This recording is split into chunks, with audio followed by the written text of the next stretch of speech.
like he just said, I'm Taylor. I'm currently a kindergarten teacher in the Gateway School District. I put my email there just so if you have any questions that you maybe think of after today's session, you could always send me an email. So I'll go ahead and get started with it today.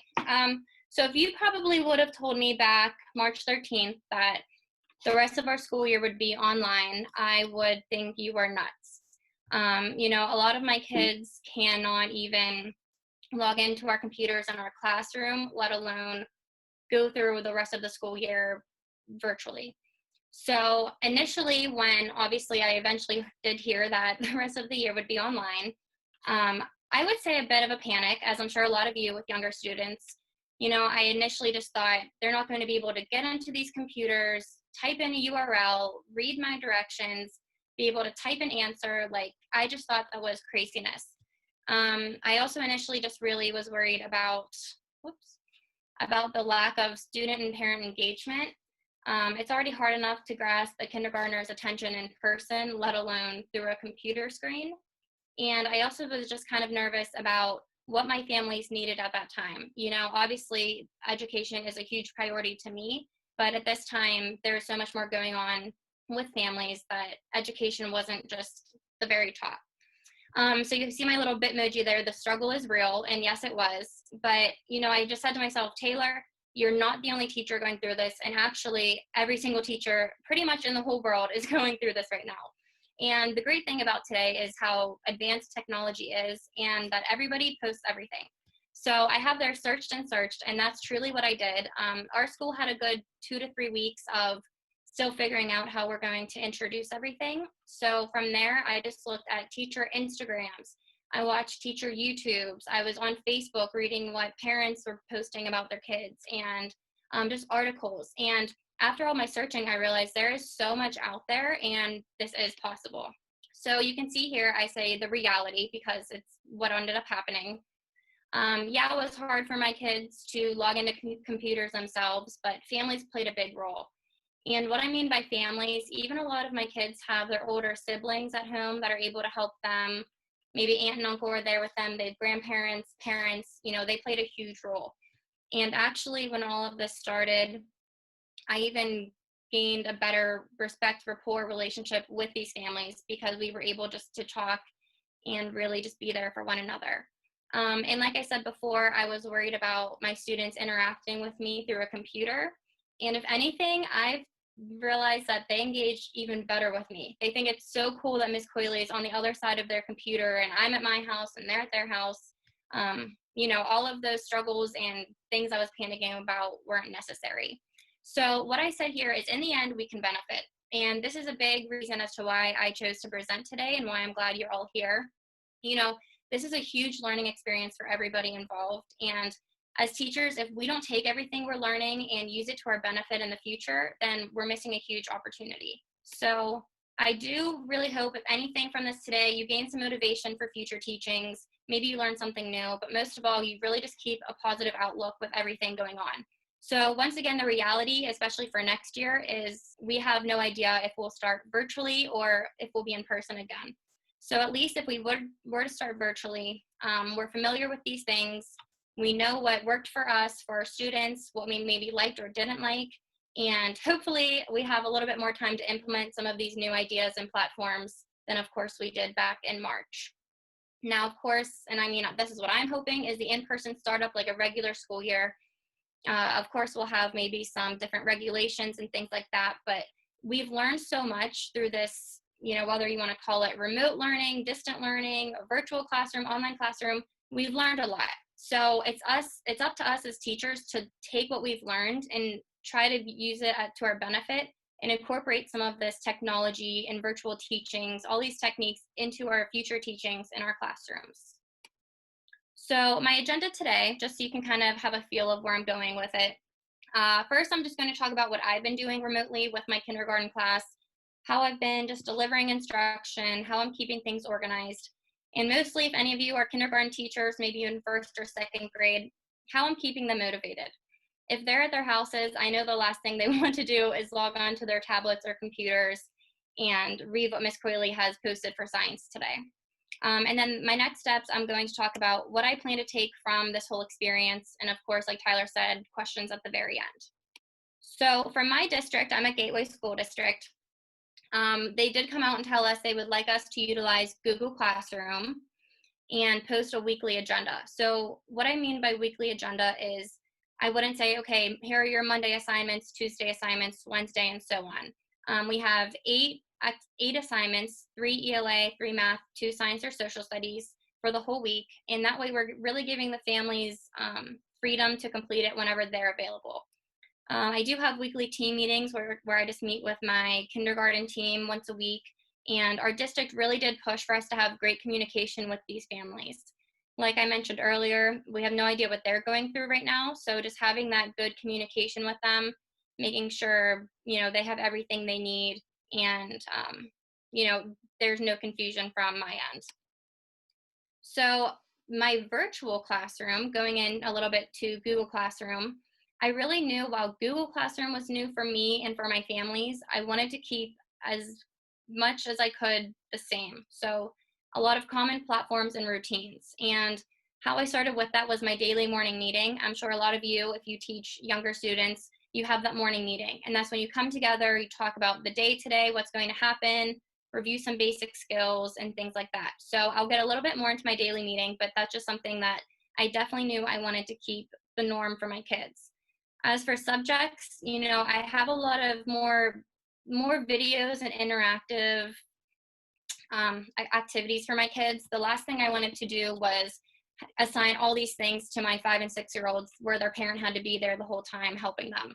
My goal was to have a parent or whoever help them get onto the computer, get them set up, and then it'd be these videos that the students could do all by themselves independently. Because the reality is their parents are either essential workers, their parents are working at home like I am, and they have meetings and phone calls, or they have other things around the house to do.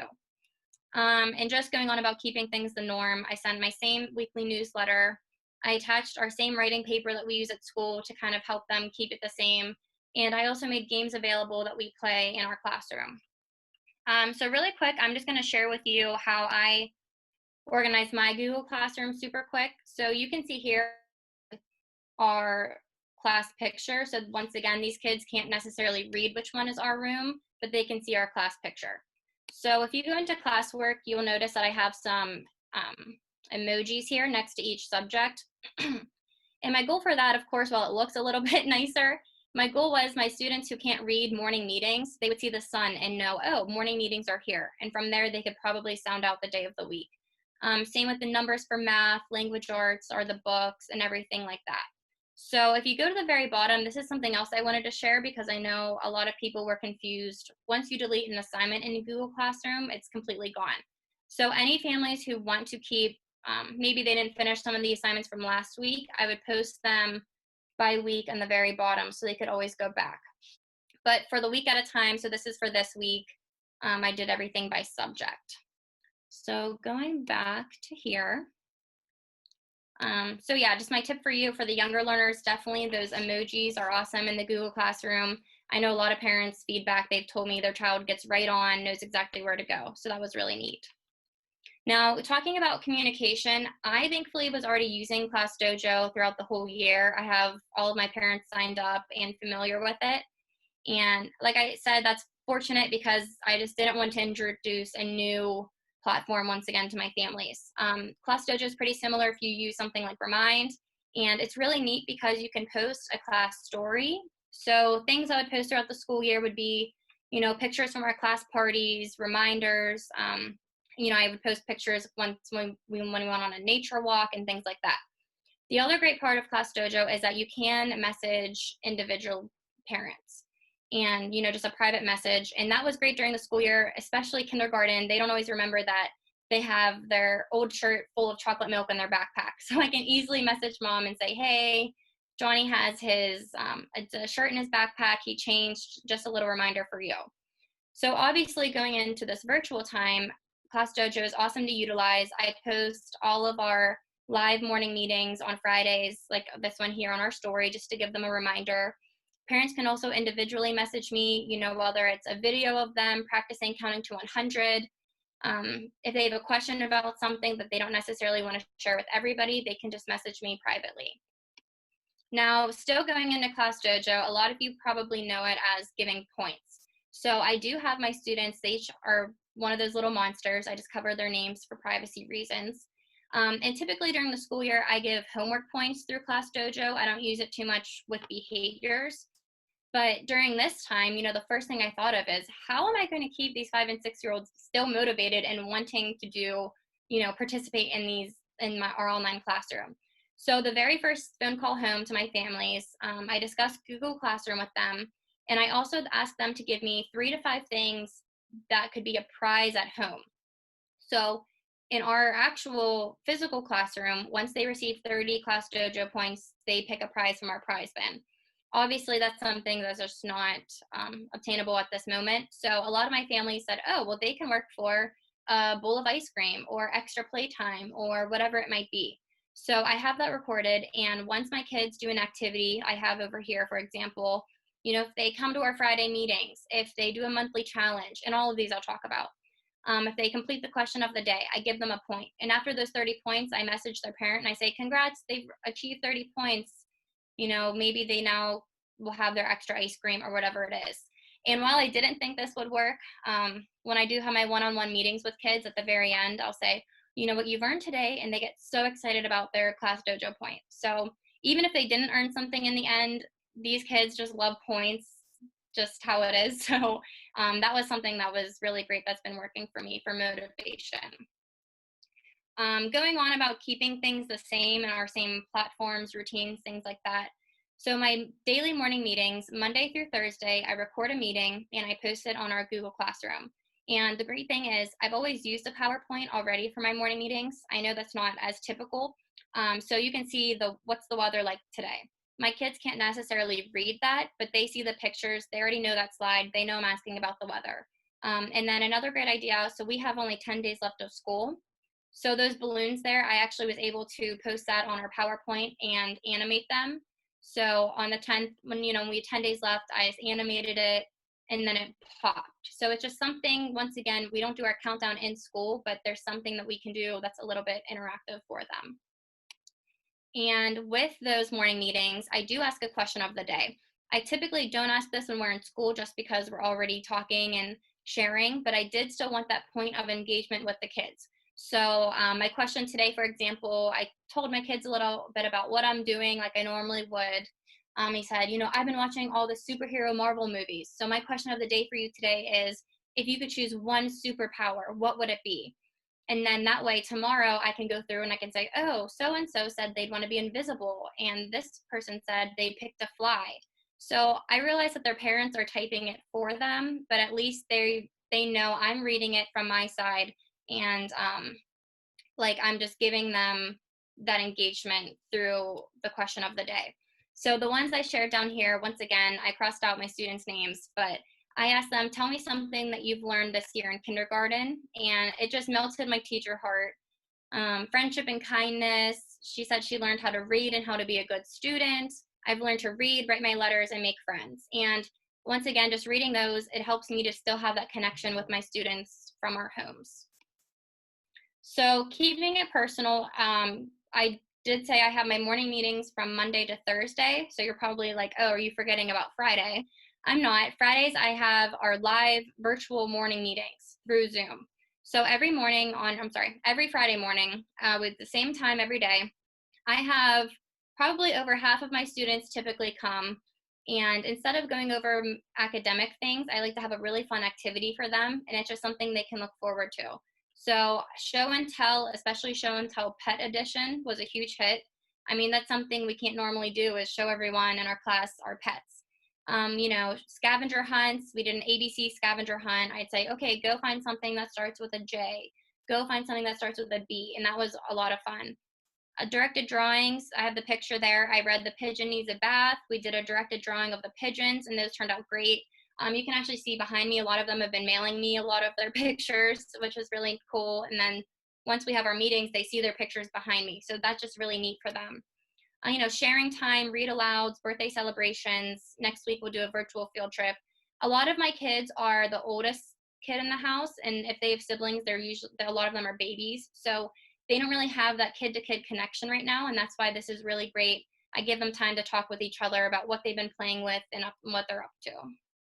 So you might wonder about my kids who don't join my Friday meetings.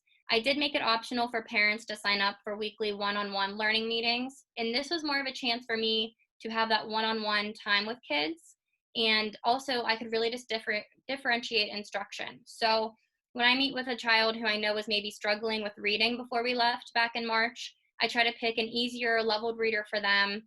I can display it on my screen. He or she will read it to me, and it's just a really great way for them to be comfortable and still have that just one-on-one learning time with me. So we'll typically do a story, we'll do some math, about 15 to 20 minutes a week.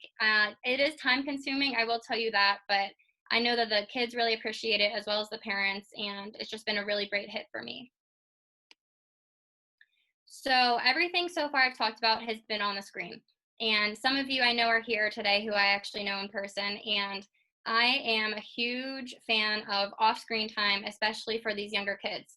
I know all of my kids in my class are gamers. They have their tablets and their iPads, and all they do once they leave school is game. So whenever they're in school, I'm big on having that balance. So obviously being virtual, that's the hardest thing to do because everything's through a screen. So some things I kind of provided to hopefully have that balance.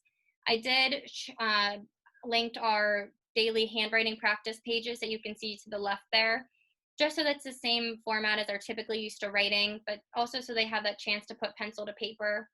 You can see that little Bitmoji where I'm out of the mailbox waving. I have sent my kids some mail. I sent them some coloring pages, which you can see behind me once again, some temporary tattoos and stickers, which were a hit, just to once again have them off the screen doing something that's not going to totally strain their eyeballs. Something to the right there, that is not my picture, but it was a great idea that I saw. I've not done this. It's called Flat Teacher, just like Flat Stanley. And I thought this would be great to do. You send your little picture, you laminate it, send it in the mail. Especially for older kids, they could then take a picture, send you the picture, and even write a paragraph about what you did with our flat teacher today. Or for my case, for kindergarten, I'd maybe say, sound out a word or write me a sentence of what you did. And I think that was something that could be a lot of fun for them. And once again, things off the screen. And over there, you can see April challenges. Every month, I give my kids challenges already, but this time I made sure there was not one challenge that was on the screen. So for example, we have go for a walk and discuss the changes you see for spring, practice writing numbers 1 through 50. So once they would do that, their parent then, through Class Dojo, they send me a video or a picture. I give them a point, and then we can talk about it during our next meeting. So a lot of just balancing of the screens. And like I said, we have about 10 or 9 school days left now. So ending the year, especially for kindergarten, is usually a very sentimental time for families, especially their first child. And this has been one heck of a year for sure. So something I'm doing to kind of wrap up our year and still give it that memorable feel for my kids and their families, I am doing a surprise visit next week. I always give my kids gifts anyways, but this year I probably am a little bit more than I normally would, just because of the craziness. So I do have, their diplomas, their character awards, things like that, some bubbles. And I plan on doing a surprise drop-off visit with my mask and gloves and things like that, with my parents' approval. But just one more thing to kind of wave for my kid from the window, give them something to really end the year. And then on the next day after I do the surprise drop-offs, I am hosting a virtual ceremony, and I'm going to display our class video. So I'm asking parents and kids to come into a Zoom meeting. We're going to award each kid their diploma virtually and go through the characteristics awards. So you can see my example there is the Frog Award for regularly hopping right up our clip chart with a great choice. So I thought it would be fun for the kids to all see what their classmates received. And then I put together a little iMovie of pictures from this year. So while we're not able to actually have our kindergarten graduation, like I said, it's something to kind of wrap up the year, say goodbye to everybody, and end it on a good note. So some lessons I've learned in all of this: less is more. I have a lot of educators in my family, and from kindergarten to high school, when we were talking, we said less is more for sure. There's so much, especially during this time, that's unknown, and so much coming at us that Of course, we could give all these things to families and open up all these opportunities, but it's just not always the best case. And keep it personal. I know my kids typically, like I said earlier, they engage better with seeing my face, even my little Bitmoji picture. They know it's me. It's not just some random person teaching them through the internet. And I put for number 3, not everyone's top priority right now. And that's just because I talked about, like I said earlier, it's hard for me to realize that teacher or learning right now in school is not the top priority, and that's okay because there's so much going on in the world. There's so much, like I said, unknown with families, whether it's financial or just so many different things with families. So just realizing myself, education's not the top priority for every family, but I can still be there for them and provide what I can. And that was just a lesson I personally learned. And like I said, again, the balance of screen time, get them moving. So of course, I'm sure a lot of you are familiar with Go Noodle. I have that there. I posted a lot of our class favorite Go Noodles that I've seen a lot of our kids use during this time. And right above that, I have Fluency and Fitness. So I am going to talk about that in a moment. Some practical tips I have, and once again, I understand it's the end of the school year, so it might be a little late for some of these, but we don't know the reality of what next year will look like. So providing a login and information page, a lot of parents with their feedback to me said that was very helpful. Just having everything in one place where they can print it out or go back to whenever needed. Clear expectations. So just like I talk with my kids every day about our school rules, I talk about our Zoom rules. So we talk about one person at a time, raising your hand, giving respect, and doing your best. And we talk about that every single startup to each Zoom session. Sending how-to videos and hosting parent office hours were pretty beneficial for me. You know, a lot of kindergarten parents are typically younger, but, you know, I have some guardians in my class who are grandparents, and engaging in all of this virtual classroom activities was not the easiest for them. So having those videos and even just being patient, talking with them on the phone and helping them through it really was helpful. And lastly, make it engaging. You know, like I said, it's not the most motivating to go onto a computer as a kindergartner and finish all of your lessons, but if it's engaging and it's fun, they almost forget that they're doing their lesson of the day. So next steps, what will I use? Going into the reality, once again, we don't know what it's going to be. So whether we go virtual again next year or if we're in person, Class Dojo for me, I definitely will continue using. It's just great for communication, whether it's through the computer or if I'm with their child in the classroom. And Google Classroom as a home base. So it was totally new for me to have a Google Classroom. But as I'm using it, I thought, why don't I use this every year? You know, everything these days are instant, and I'm a big physical paper kind of person. So if I send notes home, why not upload it to our Google Classroom? It's something I'll introduce to my parents during orientation or meet the teacher. I'll show them this is our virtual classroom. Anything I send home to you is up here. And I even thought it would be great if a lot of my students have divorced parents. So sometimes a paper will go home with mom and dad never gets to see it. So that way mom and dad both have the option to go onto Google Classroom and everything's right there for them. I also thought a lot of our games that we only play in school, I could also link up to our Google Classroom. And if kids want to play educational games at home, like 2 thumbs up, that's awesome. I put Zoom there. While I don't think I would use Zoom as much if we're back in the classrooms, I did think, well, once again, we're all almost pros at Zoom by now. So how can I use this once we're in the classroom? I had a student this year who was out 2 weeks while she was super sick. And it wasn't like she was achy sick. She just had a temperature and couldn't come in. So I thought, how cool would it be if I was able to Zoom her, at least during morning meetings or maybe language arts and math? She could even turn off her screen and her microphone and just still listen and have that exposure of the last 2 weeks in school. So obviously that's something that I don't really think has been used or utilized before, but I thought that'd be pretty neat, you know, now that we're all so familiar with this feature. And going on about independent activities, I have centers every day in my classroom. We also have technology Tuesdays or just technology time. So I thought maybe while I have my teacher-led center or something like that, my kiddos over on the computers or iPads, now that all of these things are available, like I'm going to talk about them, Boomcards, interactive Google Slides, Fluency and Fitness, you know, these kids now already showed us that they can do this on their own. So I thought, how cool would that be to still use these kinds of things in the classroom? So I will show you what I was talking about for that. This is an interactive Google slide. It's from Simply Kinder. If you don't follow her, she is amazing. And this goes through and it's interactive for the kids. So they can read the word wig, and it's also fine motor, of course, grabbing it, and they can put that there. And I've actually put this in my Google Classroom so they can go through, they each have their own copy, and they love completing this with the pictures. It's just great CVC practice. Like I said, interactive, it's fun, it's colorful, and they're doing things completely on their own. So interactive Google Slides, there's so many you can purchase on like Teachers Pay Teachers or download from other educators, but you can also even make your own. And one big thing for me was, like I said, having my kids work independently. And so while this has the directions for them to read, you could easily just attach an audio of you reading the directions, and they could totally do this on their own at a student-led center. Another thing I mentioned was Boomcards. Oh, I thought I had it up.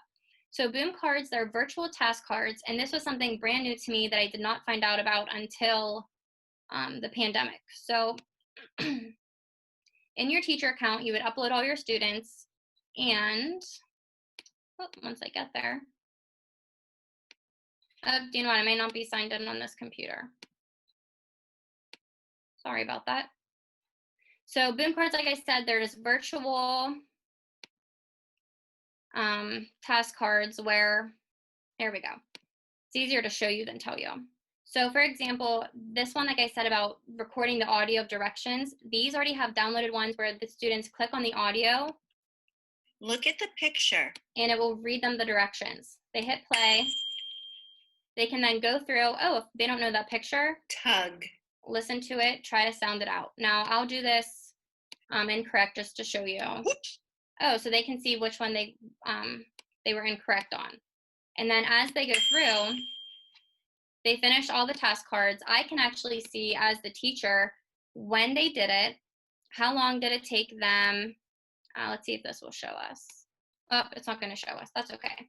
But I can see when they did it, how long it took them, which ones they got incorrect, and everything like that. So that was great for me. I thought this would be awesome even just to bring back to our physical classroom once we're back there. And another great one I found, I'm on my different computer, so I'm not logged into all of these. I'll just tell you about this one. Fluency and Fitness is a great site where it displays about 3 to 5 slides for our kids. And then from there, let's see if I can log in. That's okay. They can go through, it's K to 2, and say it's sight words, like in this middle one here. It will give them about 5 sight words, and then it will give them a dance. So, the floss dance every 5 slides, and then it will do elbows to knees, and it gets the kids moving. And that's something I've been using virtually, so it's an educational experience, but then they're getting up out of their seats and they're being active. So those are all just great ideas that I think they were always available, but just with the pandemic right now, they have all of their, either it's free or they have sales and everything like that. So those are all great resources that I plan on continuing to use in future teachings. So to wrap it up, like I said, my goal for you is to either learn something new from this or at least have the motivation and take some positivity out of this crazy time.